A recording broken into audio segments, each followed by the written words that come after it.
Hey Trekkies, it's summer, and you know what that means. It's time for Creation Entertainment's Trek to Las Vegas 2025. This year, the convention has been expanded to a 5-day schedule, August 6th through the 10th at the Rio Las Vegas Hotel.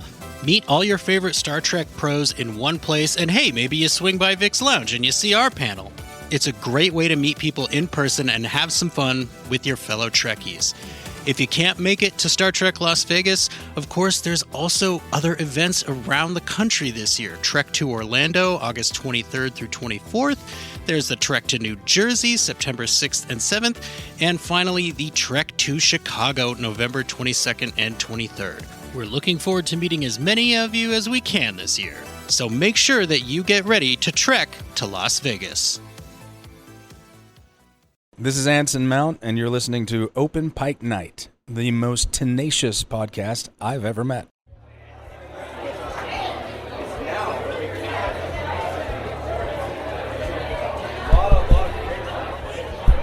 Is this thing on? Hello, hello.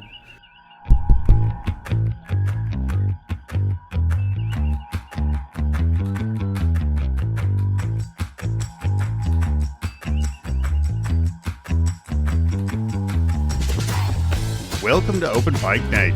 I'm your host, John T. Bowles, and today's episode is a little bit different. This is the first part of our Season 2, Episode 9, Subspace Rhapsody coverage, and this is the first ever Open Pike Night episode recorded in person, but also recorded live from the floor of STLV 57 at the Rio in Las Vegas, Nevada.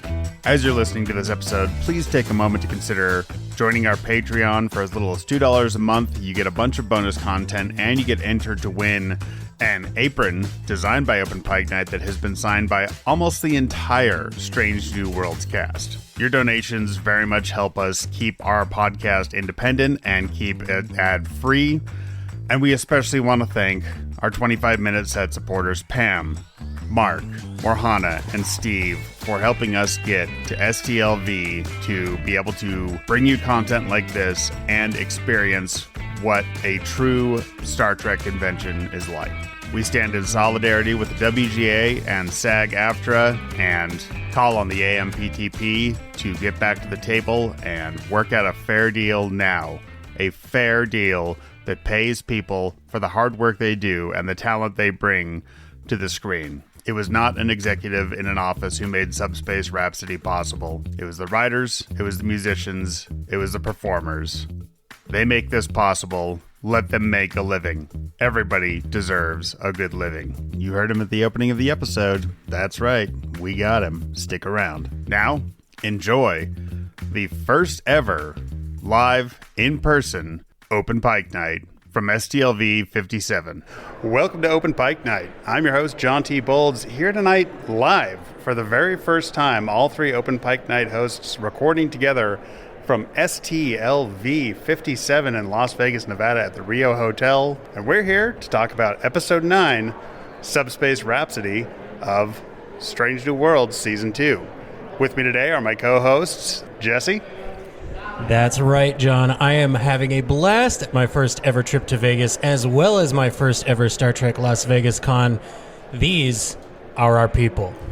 And Cameron. Thank you, John. I have traded in my unintentional Will Wheaton cosplay for a middle-aged podcaster cosplay, and I think I'm nailing it. So yeah, we've been walking around STLV 57 since we got here Thursday. It is now Saturday, just after lunchtime. Are you sure? I don't know what day it is. Oh my God, we had some very long days. Our feet are incredibly sore, but we did have a really fun time last night. We got together with, a group of 9 people? Oh yeah. We had some spyhards there. Season girl Jen from our Twitter and Instagram has a palatial suite, and she very generously invited us up. And John planned ahead, unlike the other two of us, and brought a projector, so we were able to do a community watch of Subspace Rhapsody. And there is no better way to watch Star Trek than with other Trekkies, I gotta say. Especially a musical Trek. We we had seen it, but man, watching it with people is like seeing it all over again for the first time. Yeah, I understand that a lot of people are traveling and probably watched it on their phones or some small screen, but please go back when you get a chance. Watch it on a big screen, as big a screen you can with as good a sound as you can. It's a fun episode to watch large, and it's a fun episode to watch with a group, and we finally got to do that. Shout out to Aaron from the Bruce line. Man, we are so glad to have met you, and we can't wait to hear your first call on the Open Pike Night stage later this episode. That's right. And yeah, we're collecting some calls live here, but let's get into it. Okay. Where should we start? I mean, it begins amazingly. I think they 100% nail the first third of this episode of getting you into the concept of a musical on Star Trek. I think the techno babble is just hand wavy enough for me to go with, and what sells it is the reaction of the actors and the crew to when they realize they're singing, and just every what the fuck is going on look that they give each other is why are we singing? Perfect. Yeah. And that intro theme, hearing the Strange New Worlds intro theme with a choral backing gives me goosebumps. And I'm not 100% sure. I'm going to see if I can look it up, but it sounds like Celia Rose Gooding may have had something to do with that intro in the background vocals. But yeah, you guys, I know my reputation here, but I have goosebumps as we speak. I think I've had goosebumps since we landed, so my skin is not doing great. You do have a rash. I mean, we need to get you an ointment for that. Is that what that is? Yeah. It might be. Desert rash. Yeah. But hey, speaking of Celia Rose Gooding, I got to meet her in person because there are some semi-strict rules here at the con about getting autographs. But man, folks, we interviewed her a little while ago. If you haven't heard our interview with Celia, go back and listen to it. It was super fun, and she stopped what she was doing when I got up there with the prize apron that we're giving away, because it is loaded with signatures now. It's not just Anson and Ethan. If you aren't signed up to our Patreon, sign up now for a chance to win it. Just for a month, guys. You can unsign up after the giveaway. We won't be hurt. No. And I gotta say, just the phrasing of it's not just Anson Mount and Ethan Peck kind of blows me away. Open Pike Night has always been a place that you can connect with the stars of Strange New Worlds, but this is an entirely new level for us. And the generosity of the fans and the patrons and the listeners is the reason we're here. So thank you so much. Absolutely. And yeah, Celia signed the apron, and then she stopped and she's like, let me shake your hand. And she stood up and she took my hand, and it wasn't just like a quick handshake. It was like a shake the hand and hold, and told me how much she enjoyed being on the show and how much she loved our format. And yeah, it was just such a fantastic time. And we had a great time. And man, Celia, we've met her. I got a chance to meet Jess Bush getting an autograph there. Who else have we run into? Oh man, we've run into John Delancey in the hallway. Yeah. He was like, excuse me. Physically ran into him. Yeah, can I get past you guys? And we said, I guess. And then we may have seen he and Robert Picardo sitting down for dinner at a Chinese restaurant. It was everything that I have been told that Star Trek Las Vegas can be. We met LeVar Burton this morning, the sweetest man in the world. Man. Yeah. He took a great photo. Well, I hope. I haven't looked at his photos. I hope he's got to be a good selfie taker at this point. Yeah. I would think. Yeah. Don't worry. Probably by the time you've heard this, you will have seen that photo up on our social medias. But I do want to just go back real quick to the Celia mention, because I mean, they shook John's hand, and we kind of put up the format, but it's you guys, it's the listeners, it's the callers that they were really impressed with. Yeah. And so I mean that handshake goes to all of you. Yeah, Thank you. and they really appreciated it. I wish you could see the look on their face as we were doing their interview, and it was just such a good experience. Listen to the Celia episode, listen to Christina episode, listen to every episode, I'm just going to say. Christina, I mean, that energy in that episode, oh wow, every minute of the day she has been here, it's infectious. Yeah. And man, so yeah, we got a pretty plausible intro to why they did a musical episode as they were filming, and it's like, okay, like Cam said, I buy this story, I buy this reason, I am on board enough for this. And then we got a really good intro ensemble number. Yeah, it was just like the Lower Decks crossover was like, wait, are they doing this? Is it? It's acapella. Yes, it is. It's the acapella theme. And I'm just gonna throw this out there. This isn't a shot at anyone, But if you don't like the Klingon song, I'd love to speak with you because we need to fix that, okay?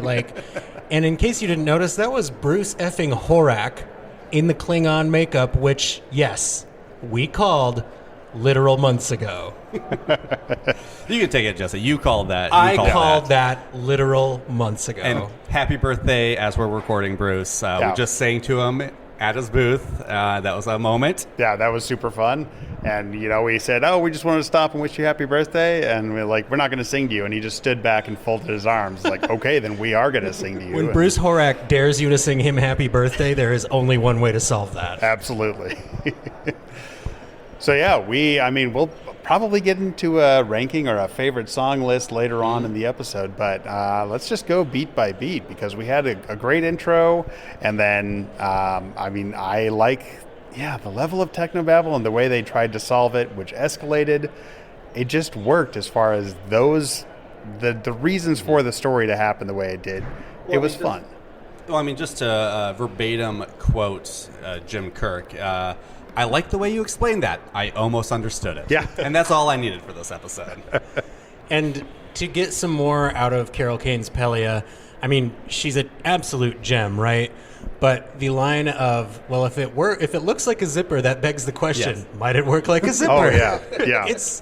You can really, really feel the familial energy that this cast has after 2 seasons. And I know we say it a lot, but the cast is what makes the show. And of course, the writers, all support to the WGA and SAG-AFTRA.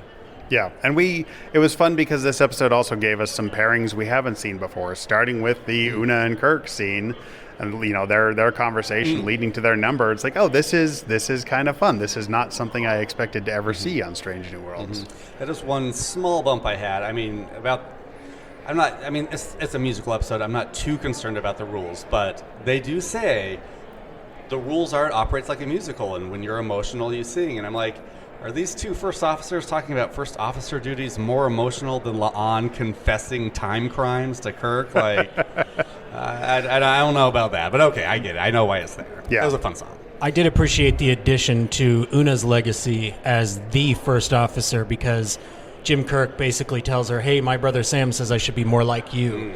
And that has got to be an incomprehensible feeling as Una, right? Yeah. Rebecca Romaine, to know that the James T. Kirk looks up to her and considers her a role model.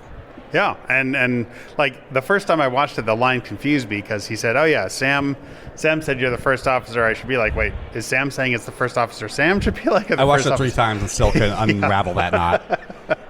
Some great shots in the Jeffries tube, though. I love that set. I'm never going to get tired of it. It's so well done. Kirk's little slide out. Yes, the slide is it's 2 feet, and he still has to slide down the Jeffries tube. Okay, guys, a little mea culpa moment. I haven't really taken my seat yet, but I'm starting to get on the Kirk train. I'm on the train. I'm looking for my seat. Yeah, that's where I'm at right now. I think this was the most Kirk I've seen Paul Wesley. I'm getting into it. I'm okay with it now. Yeah, he has the not Shatner energy, but the Kirk energy, right? I can talk to anyone about anything confidently. He's very respectful and self-aware, which is one of those things that people sometimes forget about James T. Kirk. And this episode really gave him a chance to shine. I can already hear people complaining well, he only met Pike 1 time. But if you go back and watch the Menagerie, he didn't say... we did. Yep. He did not say, I met him once. He said, I met him when. Yeah. And that is intact. And I just have to assume he and all of Starfleet, after this, there was a big subspace communication that was just like, we're never speaking of this again, right? Oh, yeah. That's the only explanation for the entire Alpha Quadrant singing for a day. If you're a diehard Trek fan and you want everything to be in the same universe, it's there are lots of records where it's just don't ever mention this again, please. And but they sometimes go back and fix them. We'll see what they do with this. What I was honestly, I don't know if I was surprised. I think the word I'm looking for is I was impressed that they managed to fit plot forwarding elements into a musical. The entire Spock and Chapel scene tore my heart out, and I didn't really expect this episode to have an effect on the story. Sort of like Those Old Scientists was pure bliss, but there wasn't a ton of plot in it, but the plot moments that were there were a little unexpected and very powerful. Yeah, and And I will say, it was really interesting because we've been hearing people say, how is this going to be TOS? How is this going to fit in with TOS? Like, man, this episode, more singly than any other episode, just drove hard toward here are the characters you know from TOS, and here are the relationships as you remember them. It's so fascinating, too, because, one complaint, we've kind of talked a little bit about it, is, they wanted to fit a lot of stories into this season, and we've spoken, like, some of them feel a little rushed. Like, I would have liked to have seen a little more time of Spock and Chapel, happily together before ripping our hair out with them. I get why they don't do it. Again, they've only got 10 episodes, and that's probably not the writer's choice. That's what Paramount's giving them. And they don't know if they're getting a third season, so they kind of have to get them to a spot at the end of the season that you could make a logical leap to TOS, but leave stuff open for future stories if they do get those future seasons. So it's a rough tightrope to walk. I get it. But ideally, I would have liked more time with those two before this breakup. But this scene, it's good. If we're going to break up, yeah. And we got to say, shout out to Dr. Fern Riddell. We're very sorry. Oh, yeah. Yes, Dr. Fern. Yeah. That Spock and Chapel were not able to make it work. After we get it was like, I love the Una Kirk song because it's just so lighthearted. It is the you need in a musical. The 1930s musical version. Yeah.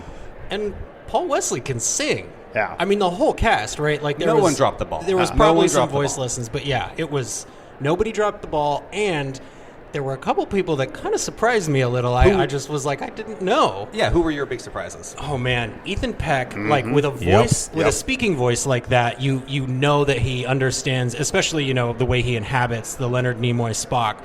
You know that he understands vocal control and tonality, but to hear his very smooth voice coming out in a song was a revelation, honestly. I'd buy an album of his. Seriously, Christina Chong, you need to have everybody guests on your next album because, wow. And thank you again to Christina Chong for the personalized numbered EP. If you haven't yet, go check out Twin Flames, No Blame, Can't Show Love, and I Get to Choose on Spotify or Apple Music. We have not yet because we don't have a CD player. Yeah. But as soon as I get back home, I'm checking out that EP. Hey, John Delancey just walked by. Anyway, John. It's really cool to be recording at a convention. Just saying that. Hey, John, any thoughts on episode 9? Yeah. No? All right. No. Okay. Have a good day. I think Ethan Peck was definitely one. John and I kind of compared his song a little bit to something more industrial or techno-ish. We would have liked it a little bit. I was getting some Nine Inch Nails-y. Yeah, little Nine Inch Nails. Vibes. Not quite Gary Newman, but definitely Nine Inch Nails.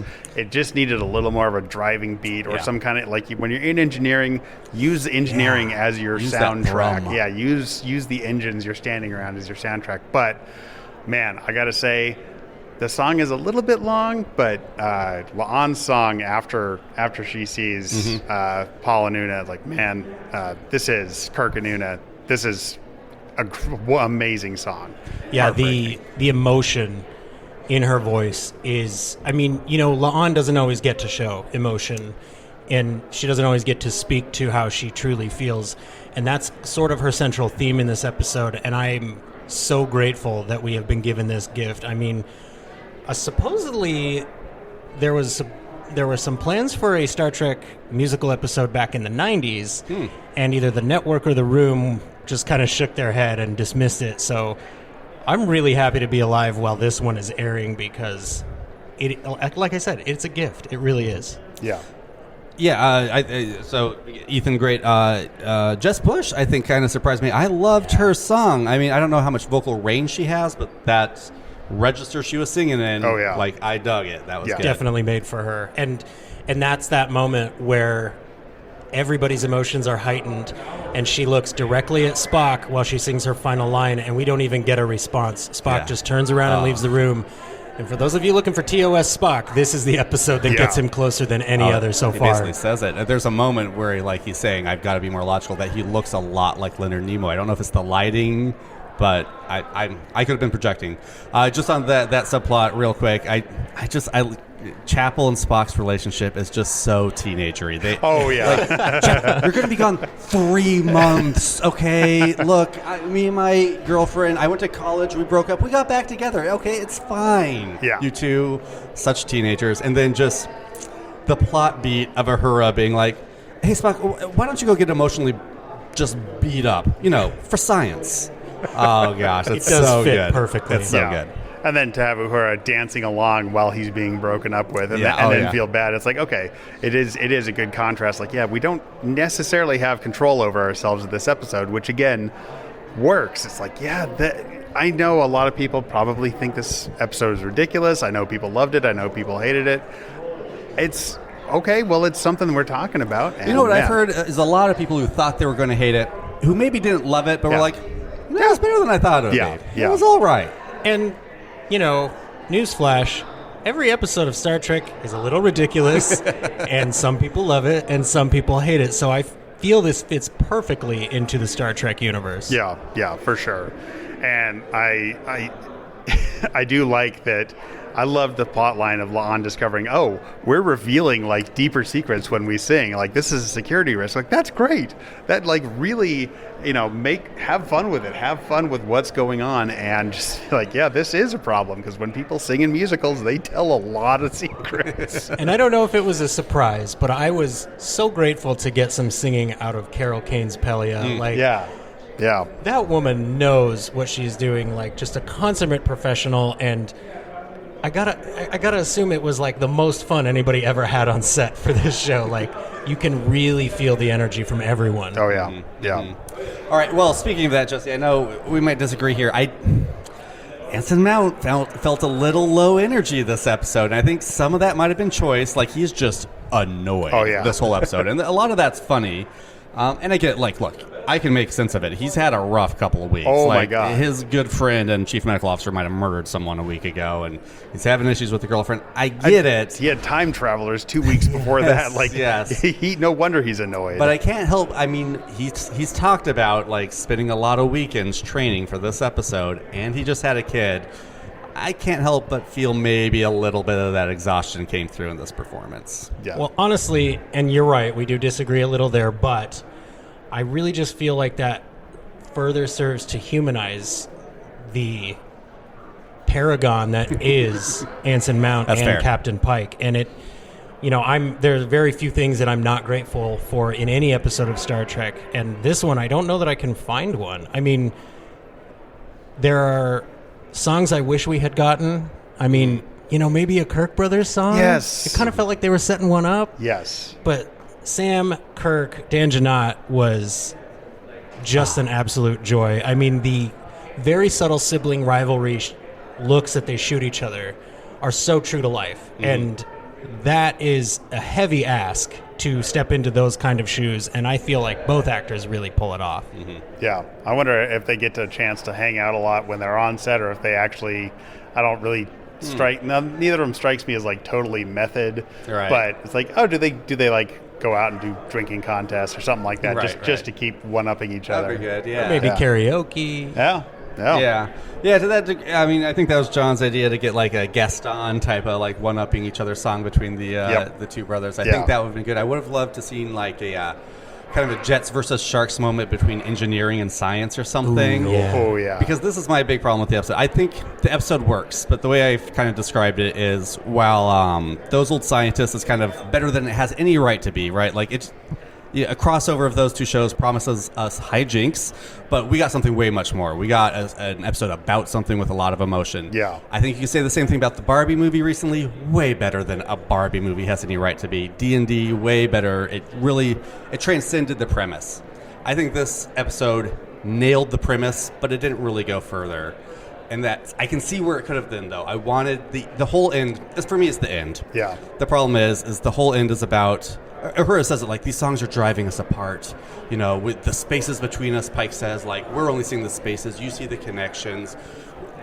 I don't see that in this episode. I see Spock and Pike have some personal issues that are being exacerbated by the songs. Everyone else seems all right. They seem to be enjoying it. There's a lot of bonding going on. So I really wanted the big Ghostbusters 2 moment at the end where they really have to come together and sing and remember why they're a crew. We could have had something with Pike and Mbenga. Like, that should have been a subplot here. That should have absolutely been a subplot, because as soon as Pike realized, like, I could probably get Mbenga to tell a lot more than he wants to tell about certain Klingon ambassador. But yeah, I agree. with there hasn't been enough setup of all the strife for a lot of characters has been external strife. It hasn't been within the ship. It hasn't been character to character. It's been, La'an and Kirk. He's not on the ship. He's on the ship for this episode, but it's not the Enterprise crew is losing cohesion. It's not a... Right. I'd never felt that this episode. Yeah, there isn't a morale drop that the end of this episode fixes, and so it just doesn't quite hit there. But, man, what it doesn't do in that, it sure makes up for in moving a lot of plots forward. Yeah. And I mean, the last song's still good. It I just didn't transcend for me. Yeah. That's all. And, I mean, that's a lot to ask for from a show. Yeah. Like, if you nail it but don't transcend it, you're doing pretty damn good. Yeah. I mean, they definitely absolutely made Captain Patel the most doomed character in all of Star Trek, in my opinion. I don't know. I think maybe the relationship might be due. Would Strange New Worlds just kill her? They might be setting us up for a rug pull, but it does seem like a priority one mission right when things are starting to get serious is just a classic we also find setup. out All her of the first foreshadowing. name. It's like, this Yeah, is now that a she's got a Freudian name. checklist. Well, the line, like, when we get back. Yeah. Yeah. Don't say those words. Yeah. And I did not pick this up, but right at the end when Uhura says earworm, is that a sneaky Wrath of Khan reference? 'Cause wow. John Bowles noticed that, and so good.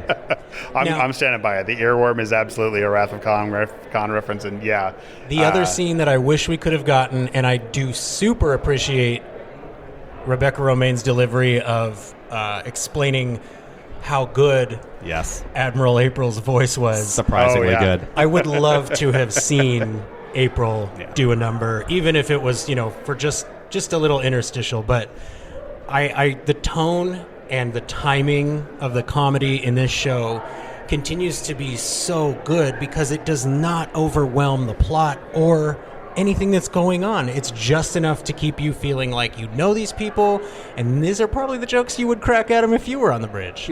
Yeah. And once we get into the Spock and Chapel storyline, like those two songs, both great songs alone, definitely great together. And I'm going to call it Spock's song as my favorite.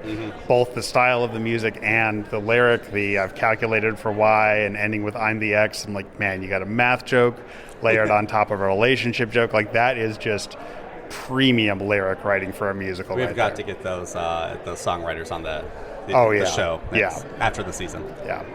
Yeah, and if you are looking for it, you can go listen to the entire soundtrack for this episode on Spotify now, which I highly recommend.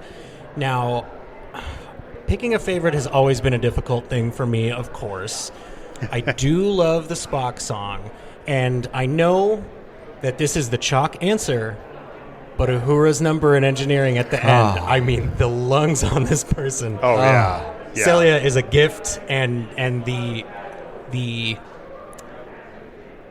intensity and heartfelt nature of that song really comes through when she finally starts belting, and she's finding strength in the exact thing that was scaring her in season 1. She's alone. She doesn't have anybody to lean on, but instead of that making her feel alone and terrified, it gives her the confidence to say, I need to do my job. And having Pike directly point to her and say the voice of the Enterprise, Uhura, what a moment for the character. And I also liked what a moment it was for Uhura and Spock. It's like, they're working together. Like, this is... I loved the scenes of them in engineering, his song with her, and just the fact that they do work together for such a big chunk of the episode. Like, this is what we need to see, because these two, what was the definition of their relationship in TOS? It's obviously been speculated about for half a century, but it is good to see, they know each other. They've worked together. They've been through shit together.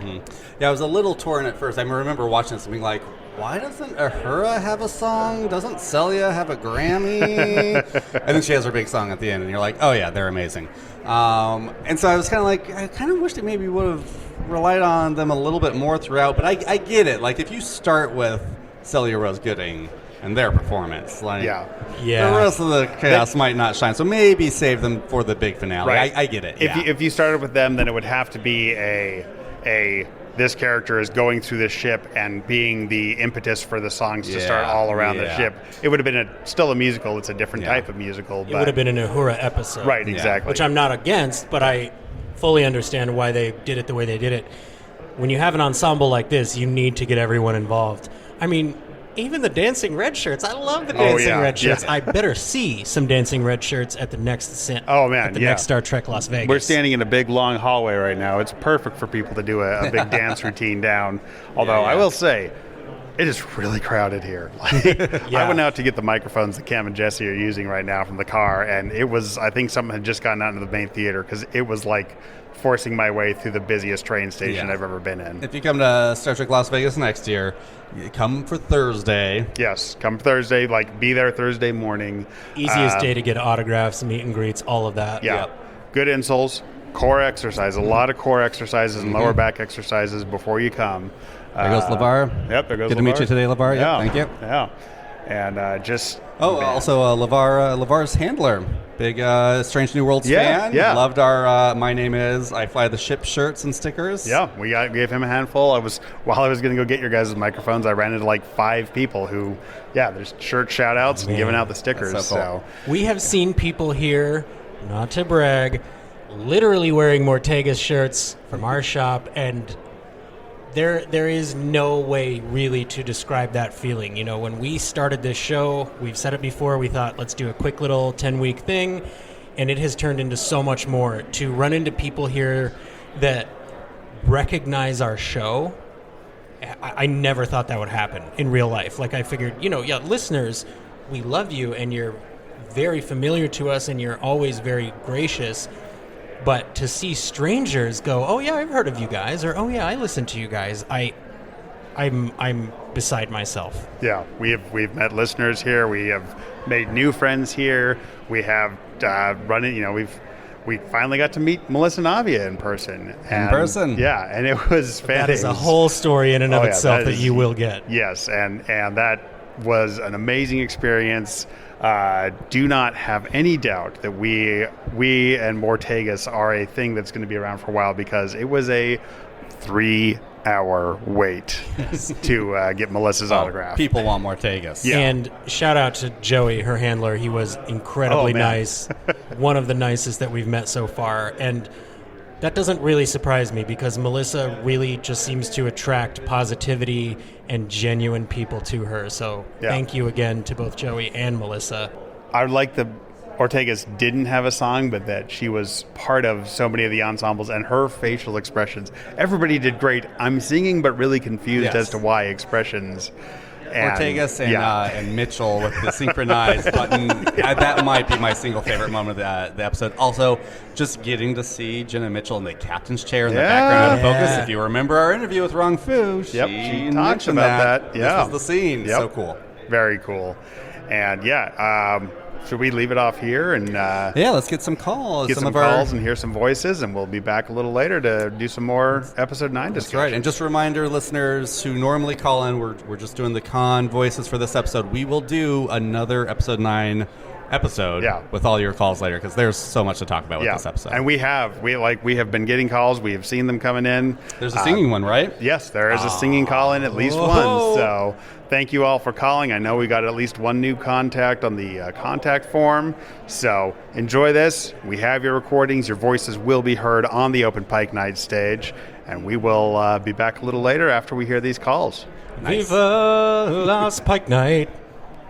Hey, this is Jesse with Open Pike Night, and we are here with Once Upon L.A. Please tell us, did you enjoy the musical episode? I did. And what was your favorite number? The one with Celia Gooding. Man, I think that it's very obvious that she is a Grammy winner, specifically from that one. Are you having a great time at Star Trek Las Vegas? Having a fantastic time, as I do every single year. Very good to finally meet you. Thank you for all the support. Klingon K-Pop. Klingon K-Pop. Are you okay with it, or I couldn't think of a negative? I needed a good laugh, and I got one this morning as I was applying makeup. Yes. That is the correct answer, and Bruce is very happy to hear that people either love or hate that character. Thank you so much for speaking with us. Thank you, and thank you for your podcast. By the way, has anyone said you should do Stashwick? Oh, yeah? Yeah, you should do Captain Shaw. Oh, okay. I'll think about that for next year. Yes. Oh, yeah? You should do Captain Shaw. All right. 100%. All right. Greg, tell me what you thought about episode 9, Subspace Rhapsody. I loved it. I thought it covered the ground that it needed to cover without being too cloying. It didn't try too hard, I thought, and the production value was amazing. Either the production value really delivered, because the songs weren't like Mamma Mia, where James Bond, Pierce Brosnan is croaking into it. Everyone delivered. Everyone sounded wonderful. Obviously, Christina Chong can sing, and other people can sing too really well. So, yeah, it's wonderful. Bill, what did you think of episode 9? I mean, I really liked it. The musical part of it is a very difficult thing to pull off, and I think they probably would have been a little better going with parody songs of famous songs in musicals. But aside from that, I think they did it well. They literally explained a scientific reason why they were singing, and they kind of used the tropes of musicals in order to introduce the songs. It was good. It was a good episode. As musical episodes go, very good. Excellent. Thank you very much. And did you have a favorite song? I especially liked, I don't know that they did a whole song, but when Pike was singing to his girlfriend in front of the entire crew on the bridge, that really was just a great acting moment as well as a musical moment. Excellent. Thank you very much. Sure. Yeah. Hi, this is Aaron from the Bruce Line. I was not prepared for how talented everybody was in that. I got done. It was great getting to watch the episode with you guys, and I have been listening to that soundtrack ever since I got done. Immediately went on Spotify. I'm a big fan of the Buffy the Vampire Slayer Once More with Feeling, so it's nice that Star Trek finally has an episode like that. And just Strange New Worlds continues to be an absolute blast and a pleasure to watch. So, Thank you for sharing your not private conversation with us. Hey, this is Jesse with Open Pike Night, and I'm here with Jesse of Crusher Convo. Jesse, how did you feel about that musical episode? I actually enjoyed it. At first it was a little weird. I wasn't sure how to take it, but as time went on, I absolutely enjoyed it a lot. So I think my favorite was probably Uhura's number and then La'an's. I think that was the best ones. But yeah, it was actually really fun. I have to ask, how did you feel about the Klingon music? Oh, okay. I started laughing so hard. I did wish it was an opera, though, but I did enjoy the whole, the boy band vibe on that one. That was great. That is the correct answer. Thank you, Jesse. Have a good con. Thank you. Have fun, guys. I know this is your first time. All right. Hey, this is producer John at STLV. I'm here with Joe. Joe, why don't you tell us a little bit about your show? Hey, what's up? It's Joe Dub from the Captain's Quadrant. I am the captain of the show. What we do is we go back and we watch the harder-to-watch episodes of Star Trek. We interview some of the stars, anybody involved in Star Trek. We've spoken with the prop masters and the special effects and makeup artists. So we have a blast, and then sometimes we'll do a new show, but that'll be post-strike. Okay. Yeah. Good deal, good deal. So you've seen episode 9? I have seen episode 9, Space Rhapsody. What did you think? I actually enjoyed it. I thought it was a lot of fun. Hey, what's going on? This is Cam, and this is Jesse. What's going on? Joe Dub.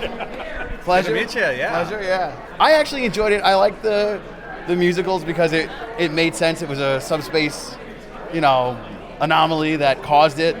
That's something that's a typical issue in Star Trek. Some space anomalies caused the amazing Twisted episode of Voyager. Yep. But what I really enjoyed is how, when everything came together, they had a K-pop Klingon band at the end.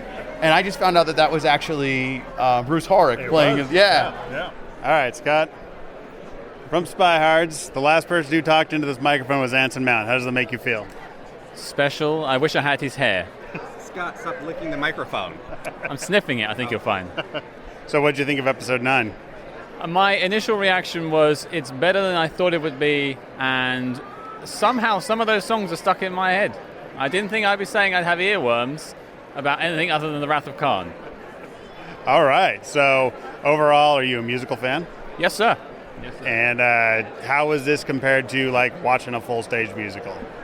It's different when it comes to television because you're not there, it's not a live crowd. But I will say, I did get to watch it with you fine folks. So that did give us sort of the live crowd feel, although I didn't expect the running commentary throughout the episode had you already seen it, but I'm just kidding. We didn't do that, did we? No. I think the production, in terms of like staged production, dance numbers were great. In terms of trying to do a Star Trek musical, I can't think of any other way you would have done this. And, I mean, if you look at a checkbox, has it got catchy tunes? Yes. Has it got interesting moments with your characters and they reveal things about themselves? Yes. And does it have some fun sci-fi nonsense? Yes. So what more could you ask for? What's your favorite musical? My favorite musical of all time? That's a tough one. It used to be We Will Rock You, and then I realized I didn't really like that one much anymore. My wife would tell me to say Hamilton, but that one doesn't really ever sit well with me because I'm British. I'm going to go with the Rocky Horror Picture Show. Excellent. Really quickly, Open Pike Night is here with Ben and Adam of Greatest Trek and Greatest Generation, huge personal heroes of mine. But a lot of people have been saying that on the convention floor. we have to ask you guys, if you had to pick one favorite song from the musical, which song would be your favorite? Ben, let's start with you. Boy, I think Spock's I'm the X kind of lacked what it lacked in content. It made up for in just being musically the most appealing to me. But I think I'm going to have to judge against it for content and give it to the a cappella rendition of the opening theme music as my favorite song. I really like that answer. It mirrors some of ours, but carries much more weight coming from you. So now I'll throw that in their faces for the rest of their lives. Adam, what do you got? I feel like you cheated by choosing a song without lyrics, right? I mean, the Star Trek Lord's Prayer, I guess, could count as lyrics, but that's not a part of the song, is it? Is it? Listen, I'm no musicologist. I can't speak to issues like this. I think what's interesting is that I'm the X is basically the only song I can remember from that episode. And I think that matters, right? That's probably the song that hit me. So yeah, I'm going to go with I'm the X. A song I didn't really like for contextual reasons, but is the earworm of the episode maybe. Gotta agree with that. Thank you very much, you guys. Not a shocker that a song about being an X would be the one that really stuck with a lot of Star Trek fans. I do have to ask, with the final line being sorry, earworm, is that a Wrath of Khan reference? Yes. Canonically, yes. Excellent. Thank you guys very much. Uh-oh. Scott and Cam. Do. Cam, quick thoughts on episode 9. This was an idea that could have gone wrong in a billion different ways, and the fact that it didn't was a miracle. I think they were very smart to keep it to a very simple, confined story built on the emotional journeys of the characters. And I was genuinely shocked at how many emotional journeys of the characters were actually paid off in what could be a novelty episode. I think my MVPs in terms of song performances would have to go to Uhura and La'an. Those are the two that blew me away. But what about surprises? I was not surprised that Dr. Mabenga couldn't necessarily, have a soaring songbird-like voice. That didn't shock me. Carol Kane, I'm not exactly sure whether they dubbed something in or not. Fair. Yeah, the surprise really was the fact that they paid off character journeys in a novelty episode. But this does ask the question, maybe you guys can answer on the show, which is that, there's been so much talk about a Star Trek musical episode. This has been an idea that has been percolating for so long. They finally did it. What's left? What's next? All right, well, we had a chance to listen to some voices from the con floor, the folks we talked to, fellow podcasters, some new voices, some returning voices. You might have recognized Scott from Spy Hards, who was our first ever guest for episode 1 of Strange New Worlds. Strange New Worlds. So Cam asked us a question in there from Spy Hards. He did. What do you think? What else can Star Trek do? I mean, I'm just going to go back to the one I thought they were going to do this season, and it was a little bit of a fake out. I'm still waiting for the full-throated zombie Star Trek episode. Yeah. I don't know if another series that I haven't seen has done it, but probably not in the way I want it to be done. I saw Dave Blass on Twitter, and by the way, this is my post-karaoke voice, folks. I saw Dave Blass on Twitter suggest a full-on Western episode. We know Anson Mount is capable. We know he looks good on a horse. I kind of wouldn't mind that. Yeah, and it might help redeem a fistful of datas. Redeem? I said it. Oh. I'm going to say they're going to try something they haven't tried in 2 decades, and that is broadcasting on actual TV channels and stations and building a bigger Star Trek fan base. I mean, we've seen it with Disney right now, putting, Ms. Marvel is going to be on ABC. Like, they're starting to put some streaming shows on TV. It's like, what a novel concept. It's coming full circle, folks. By the time we finish watching Strange New Worlds, there will only be 3 TV channels. They're going to be advertising cigarettes to us from doctors again. It's going to be right back to the 60s. Nice. If a doctor says it, you know it's okay. Absolutely. All right, so Bruce Horak is a Klingon. Yeah, what do you guys think about the Klingon K-Pop? K-Pop. I just got it. Klingon. You heard it here, folks. The realization. I mean, I admit, I did want some opera. I did want some Klingon opera, or maybe like Metallica style. But, I mean, that would be on the nose. So I get why they went this way, and it made me laugh out loud. I am not mad at it for doing so. So yeah. I'm fine. I enjoyed the K-pop. Yeah, I think for me, the subversion of expectation really worked there because it would be easy to just do something huge and dramatic, but like it might alter the flow of the episode, and it's like they really could only give them a minute or 2 on screen without it becoming about that. So right, my punch up was going to be like maybe start with the opera and then they like warp into the K-pop. Oh yeah. But as you said, it is just supposed to be a quick beat, and the crew's reactions is really what sells it. Yeah, it's the decision by Captain Pike to say, all right, well, if we need more voices, let's get Klingon voices. And they were just as surprised as everyone else. I don't know if they laughed as much as everyone else. But yeah, I think it was a great choice, and it's a catchy tune. Like, I'm gonna learn all the words and sing it constantly. I may set it as my ringtone. I just don't understand that people are like, well, that was where it lost me. Like, it's a musical episode. Yeah. Like, I mean, I admit that's a step further than we've gone, but only a step. And if they had done opera, I think they would have had to do it in such a way where the Klingons came on and their opera was like a final threat warning to the Enterprise, and then they would have had to redo the same joke they did with La'an and Pike earlier, where she cuts them off, where Uhura's like, that's enough, we got it, and then everything just solves before the Klingons can finish their song. Like, because how else would you have gotten out of a Klingon opera at that point? Yeah, it felt organic. Yeah. It felt like it fit. If your complaint is like, Klingons would never sing that, like, none of these people would sing anything of what they're doing. That's not what's happening in this episode. Yeah, well, and to quote Rainier Wolfcastle, that's the joke. Yeah. Well, and also, what I like about this is, I don't know, it's my headcanon. They never really explain why people are singing the types of songs they're singing. Mm-hmm. My headcanon is somehow the reality warped, like, read Uhura's playlist, which means Uhura's a K-pop fan, and I'm okay with that. Yeah, exactly. So this is not the same day we're recording the second half of this episode. No, we're a little more low energy, if you can tell. We're a little more low energy. Also, we're a little more informed because what happened yesterday. Oh my gosh. Actually, I don't know if we're supposed to say this, but we did get our screener for episode 10, and that's all I can say, but just listen to the sound of my voice. You are going to love it. Cannot wait to hear all your thoughts on episode 10. Please, if you have never called in, watch episode 10 when it drops in a couple days from when you're listening to this. Drops on Thursday.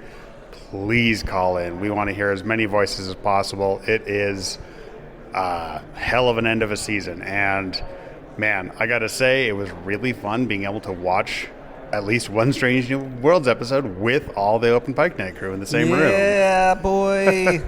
And I had a moment where I was like, as soon as it was over, usually as soon as the episode is over, we get notes from Cam in the Discord.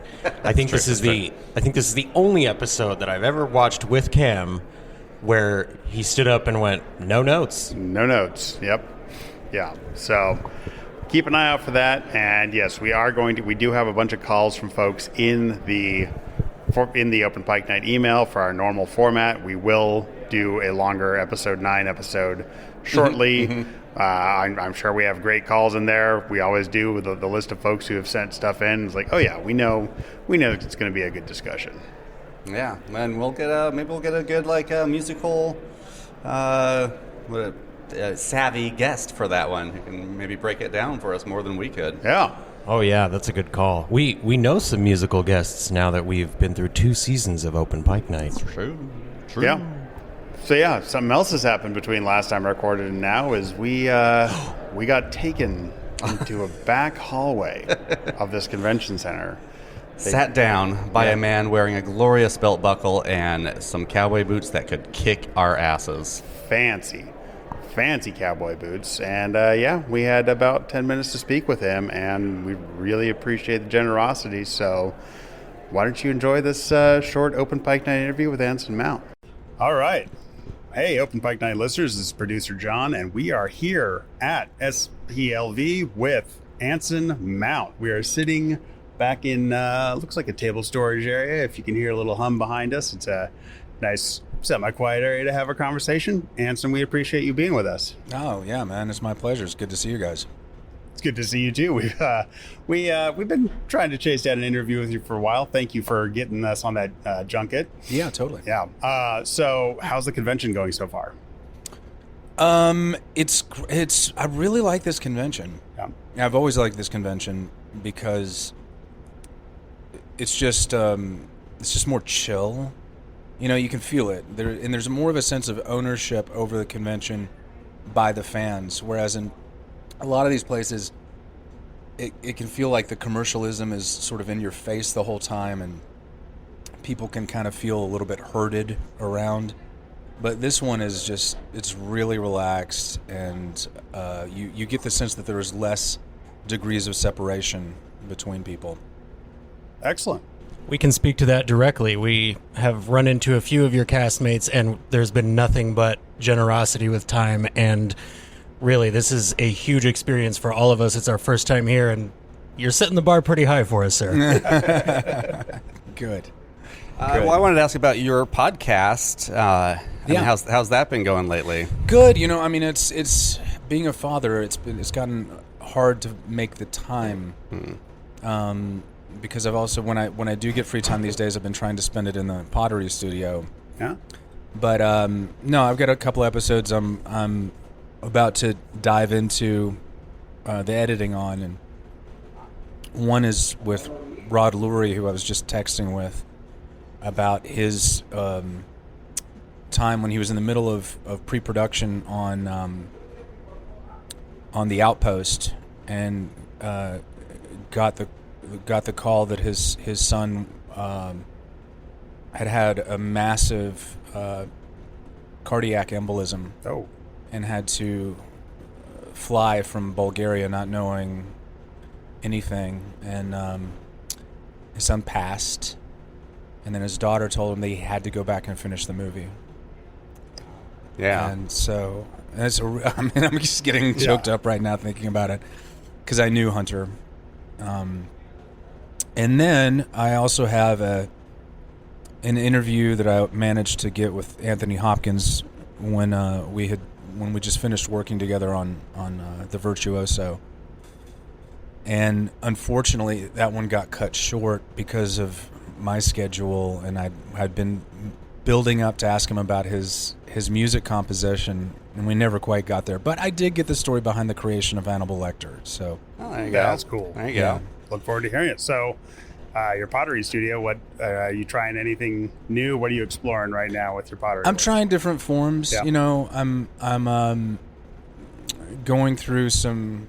I get some pottery publications. My friend Andrew got me a subscription to Ceramics Monthly or something like that.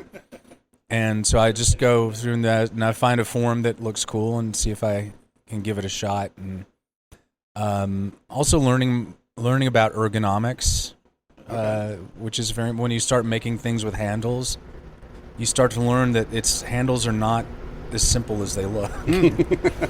And you want, because when you're a potter, you don't want your stuff to just sit on the shelf. You want people to use it and enjoy it. So you can really dive down a hole of that, and how to make, not just what you want to see, but what the feel of it is a you can spend years on that. I'm started to covet a new kiln. That'll be my next big gift to myself. I want to start firing in reduction, and right now the kiln I have is like a 1957 Le Mans convertible. It's a freaking cool classic car, man. But it's a 57. It ain't got power seats. It hadn't got any of that. So, yeah, I'm just really been enjoying learning as I go. I'm about to take my first class. So I've never completely self-taught, but my wife is generously letting me take a workshop in Pennsylvania here in a few weeks. Oh, sweet. Yeah. So we have to ask, because on our show we make an effort to make sure that everybody listening knows that we stand fully in support with the striking writers and actors. Yeah. So do you have any words that you'd like to send out to those on the picket line? Oh, man. Yes. First of all, thank you for being there more than I have, because I live in Connecticut and have a daughter. It's been a little bit difficult to get down. I have. But I also want to put it out there. I don't feel enough of our more visible members have been taking the time to go out. Now, many of them have, and many of them have given to the fund, and both. But I just haven't seen too many A-listers on the line, and I find that unfortunate, because we really could use their voice, and we really could use their support right now, especially since we're fighting for a contract that they themselves will never be asked to sign, and we have to show solidarity. But other than that, what I would say is we're not impressed so far with some of the behavior that we've seen coming out of the other side, and I'm concerned that when we say that this fight is existential for us, I'm concerned that the other side thinks that that's just a soundbite, and it's not. Now, also, I'm concerned about that because I just think that they have no connection to that type of fear. And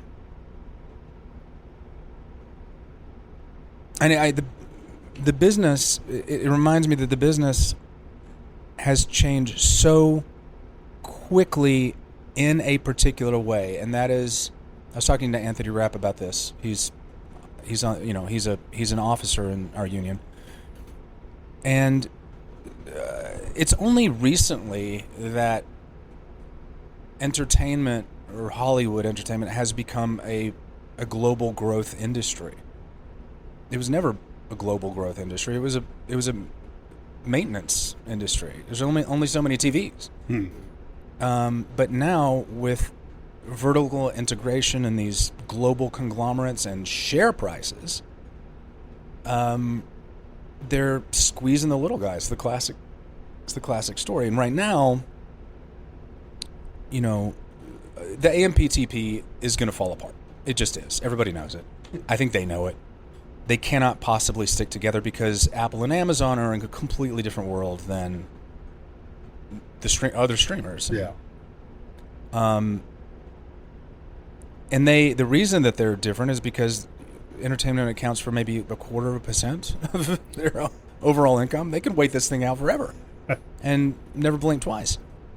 And right now, they're the exception to the norm. But in about 10 or 15 years, they're going to be the norm, because what held everything in check from the late 50s onward, all of those protections, all that antitrust action that happened back then with the Paramount decrees, that's gone. And these companies are getting more and more vertically integrated, and they're becoming bigger and bigger and bigger, and they will eventually crush labor. So I've been pushing our officers to consider it's time to start inviting, or at least asking, Washington to consider whether or not it's time to break up big Hollywood again. Because eventually it's going to have to happen. If not now, eventually. So yeah, this is in so many different ways. We're having to fight back. I don't know if you saw the story in the New York Times recently about some of these networks and streamers telling their actors, or certain actors, not all actors, but certain actors, and I'm willing to guarantee they're the ones who are not represented by the major agencies, that if they want a new season, they have to take a pay cut. Now, we got to get on top of that. Yeah. Yeah. But this stuff is so happening so quickly that we can't keep up with how many different ways they're trying to screw us. Mm-hmm. So I don't know exactly how it's going to happen, but I can tell you that this idea that they have that we're going to be screaming and begging for them to come back to the table and be thankful for our 0% of nothing. It's hilarious because we're actors. We're used to being unemployed and underappreciated. We could do this thing forever. Yeah. And deliver the best speeches while you're doing it. And it's what we do. You got the writers and the actors. Yeah. Whereas the people on the other side of the table, they're trying to fund entire zip codes. Yeah. So we are definitely in a much better position for a long game. So we'll see. Well, I mean, speaking of that and the convention, like, what's it been like not talking about the projects but other things? Is that like a refreshing kind of change? Everybody here is super informed, man. Mm-hmm. They all know the gig, and they're being very respectful about it. They're calling it the show that cannot be named. Mm-hmm. But I'm like, you can talk about, there's a First Amendment. You can talk about anything you want. I just can't. Solidarity. I just can't be here in the say someone representing that. Yeah. Any of my work. So, no, it hasn't been an issue at all. And also, they're taking the opportunity this year to mix up the panels, which I think is really cool. So they're having actors from different shows on stage together because you can. Yeah. You're not going to be talking about specific projects. Yeah. Excellent. That's been really good. Thank you very much for your time. Well, and if I may, real quick. Yeah, sure, man. Anson Mount, Jerry O'Connell, buddy comedy. When's it happening? Oh, man. I love the idea. Enough said. Yep. He's now so it's much in fun. there. He's so much fun, man. I would love to do something with Jerry. All right, well, that's just a tease. We are still going to try to get Mr. Mount down for a full interview after the writer's strike and SAG strike so he can really talk about the role. But super grateful for him taking that time to do that. We were trying to get a photo with him, and instead they were like, well, you can just go say hi for no cost. And he's like, yeah, you guys working? Well, let's go get 5-10 minutes. Yeah, and he told us ahead of time that you got to set a scene. So yeah, we were sitting in a big back, 3-story high hallway back there, stacks and stacks of folded tables for the convention center. We were sitting on the flatbed of sort of an electric cart that was used to haul those around. He was sitting in a theater chair, snacking on Snickers and Coke Zero. Like I told the guys, it felt like we were in a Scorsese film, but I don't know if it was the first act or the third act, and those have very different outcomes. And as you can hear in that interview, he is perfectly cast because he understands leadership. He understands unity. He understands what it means for a crew to stand together to work for a common outcome in real life. And he has the dedication, and the man he's whip smart, as of course you know, but he's just so down to earth in person. it's easily the most starstruck I ever have been was the first time we met him in Portland.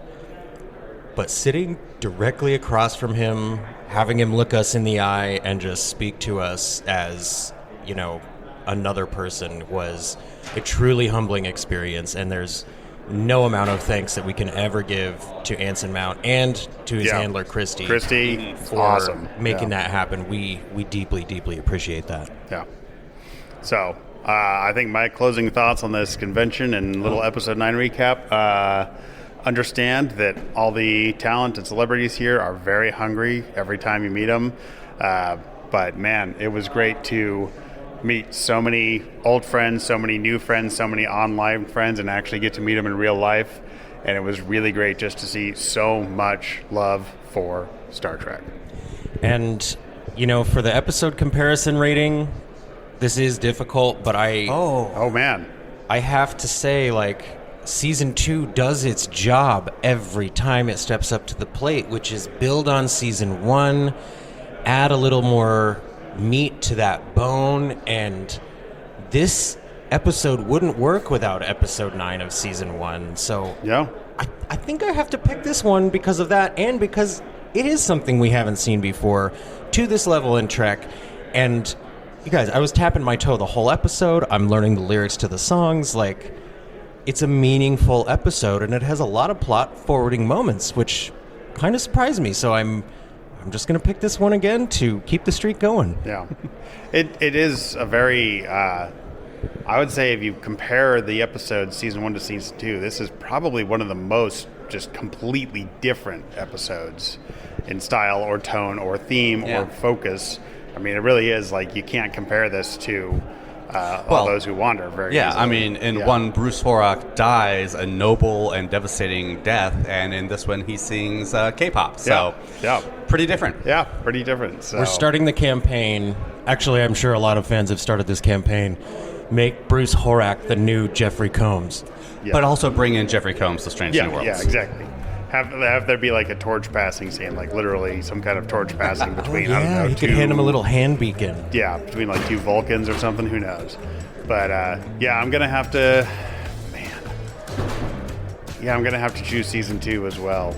It is, just because it is so audacious, and they swung for the fences and they connected almost entirely.